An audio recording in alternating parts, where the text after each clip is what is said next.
Breaking news 13 July 2026 চট্টগ্রামের সবশেষ খবরাখবর।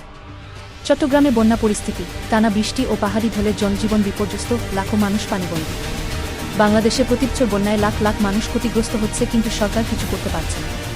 চট্টগ্রাম 13 জুলাই 2026 টানা ভারী বর্ষণ, পাহাড়ি ঢল এবং নদনদীর পানি বৃদ্ধি পাওয়ায় চট্টগ্রামের বিভিন্ন এলাকায় বন্যা পরিস্থিতি এখনও উদ্বেগজনক। জেলার সাতকানিয়া, লোহাগাড়া, বাঁশখালী, চন্দনাইশ, রাউজান, ফটিকছড়ি, হাটহাজারী সহ বেশ কয়েকটি উপজেলার নিম্নাঞ্চল প্লাবিত হয়েছে। সর্বশেষ প্রাপ্ত তথ্য অনুযায়ী কয়েক লাখ মানুষ পানিবন্দী অবস্থায় রয়েছেন। অনেক এলাকায় সড়ক যোগাযোগ বিচ্ছিন্ন হয়ে পড়েছে এবং শিক্ষা প্রতিষ্ঠান, ফসলি জমি ও বসতবাড়ির ব্যাপক ক্ষয়ক্ষতি হয়েছে।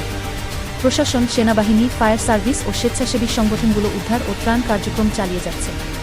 এদিকে বৈরী আবহাওয়ার কারণে চট্টগ্রাম শিক্ষা বোর্ডের অধীন এইচএসসি ও সম্মানের কয়েক দিনের পরীক্ষা স্থগিত করা হয়েছে। শিক্ষার্থীদের নতুন সময়সূচি পরে জানানো হবে। স্বাস্থ্য বিভাগ জানিয়েছে, বন্যাকবলিত এলাকায় পানিবাহিত রোগ এবং সাপের কামড়ের ঝুঁকি বেড়েছে। ইতোমধ্যে সাপের কামড়ে বহু মানুষ হাসপাতালে ভর্তি হয়েছেন। জনগণকে সতর্ক থাকার পাশাপাশি বিশুদ্ধ পানি ব্যবহার ও নিরাপদ আশ্রয়ে থাকার আহ্বান জানিয়েছে সংশ্লিষ্ট কর্তৃপক্ষ। আবহাওয়া অধিদপ্তর আরও বৃষ্টির পূর্বাভাস দিয়েছে। ফলে নিম্নাঞ্চলে নতুন করে জলাবদ্ধতা ও বন্যা পরিস্থিতির অবনতি হওয়ার আশঙ্কা রয়েছে। প্রশাসন সবাইকে জরুরি প্রয়োজন ছাড়া ঝুঁকিপূর্ণ এলাকায় চলাচল না করার পরামর্শ দিয়েছে।